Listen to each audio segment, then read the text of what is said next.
In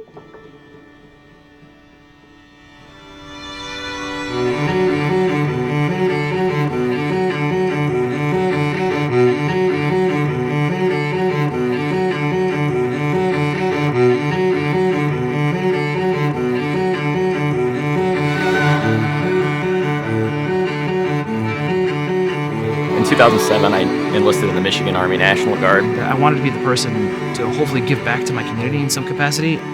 I enlisted in the United States Marine Corps back in 2005, straight out of high school.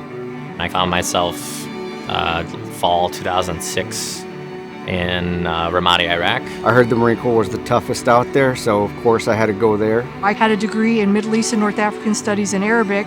Nobody was interested. I had $900 a month in student loans and no job. So Uncle Sam was kind enough to tell me that, I could sign up with him for 4 years. And I was in for a pretty rude awakening. The military part hits you pretty much as soon as you step off the bus at boot camp. And for me, the sacrifice part hits when you miss your first holidays with your family. My first 20 months, I spent a total of 3 weeks home.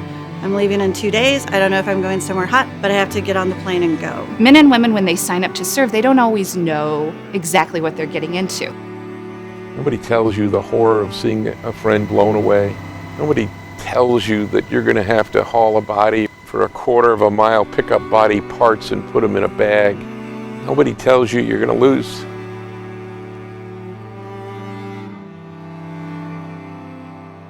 A friend.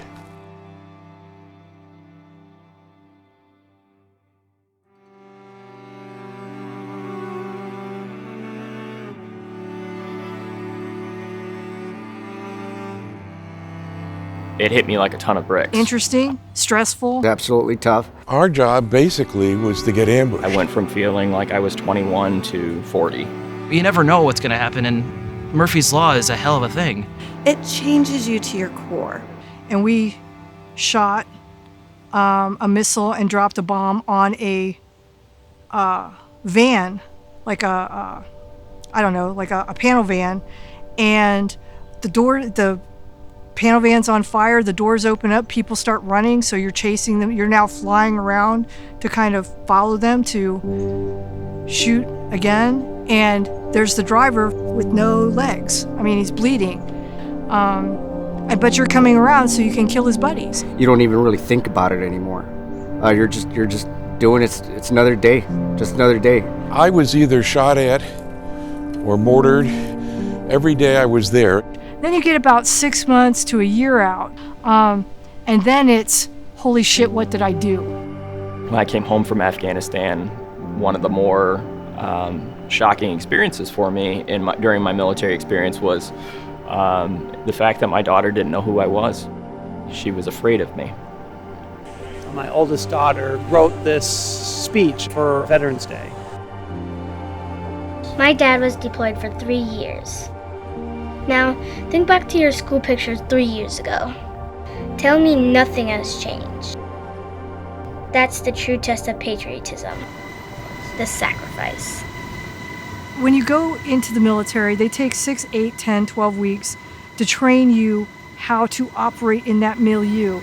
You don't get that same amount of training when you get out. One of our families has talked about this phenomenon often of even when the parade is over, even when everyone else goes home, I close the door and war is still inside my home. War is hell. Coming back isn't much better. Most people want to go back to small town USA, right? Wherever they join, they want to go home to. You can't go home. Home is not the same as it was when you left, and you're not the same as you were when you left. You're up here and the world is down here. You don't know what to do with yourself. You can't sit still. You're kind of putting on a scratchy sweater in the sense that you're never really comfortable. You take the uniform off, and it's something that you can't prepare for. You're crying yourself to sleep because you used to be so amazing, and now nobody will look at you. When you leave the service, you're atomized. These military men and women are determined to take care of their business. Unfortunately, they don't really understand what they're facing. I didn't have the tools to recognize that my emotions had control. I didn't have control. One of the things we've worked to do at University of Michigan is to Create these innovative and exciting programs to help service members, veterans, and their families make these transitions. The power of peers cannot be overstated. Buddy Buddy is a group of veteran volunteers that help other veterans throughout the state. We have trained more than 350 volunteer veterans on how to reach out and connect to resources. Since 2001, 2.7 million veterans have returned to higher education. And then once you go to school, now you have to add on the transition of starting college in some capacity. The specific program that was valuable for me was PAVE. There's resources available and there's people who want to help. 1 out of 3 children who have experienced a military deployment will report symptoms that are clinically significant. Strong Families works to help parents reconnect with their children around bonding and attachment, being able to read each other's cues, and being able to respond in ways that promote healthy relationships. Homefront Strong is an 8-week intervention that we offer in a group format and focuses very specifically on what the spouse is experiencing or what the partner is experiencing, and how can we shore that person up.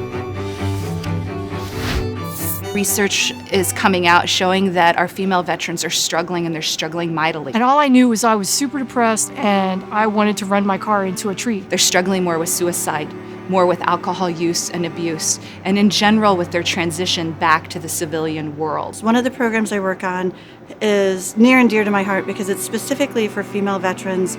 They knew what I was talking about. They knew that struggle with transition and finding a job, keeping a job. I constantly reflect what my life would have been like had there been a program like this. It gave me a ladder out of the hole that I was in. The young people that volunteer today have signed on a piece of paper that they're willing to sacrifice their life for their country. We can't lose another veteran. VenSpan is poised to make an even greater impact throughout the country. We're seeing with this generation of veterans a true commitment to continuing to give. It'd be a shame to go through all these challenges, and I've been through most of them, and not be able to share this information with somebody else that's coming through that doesn't know that these challenges are waiting for them.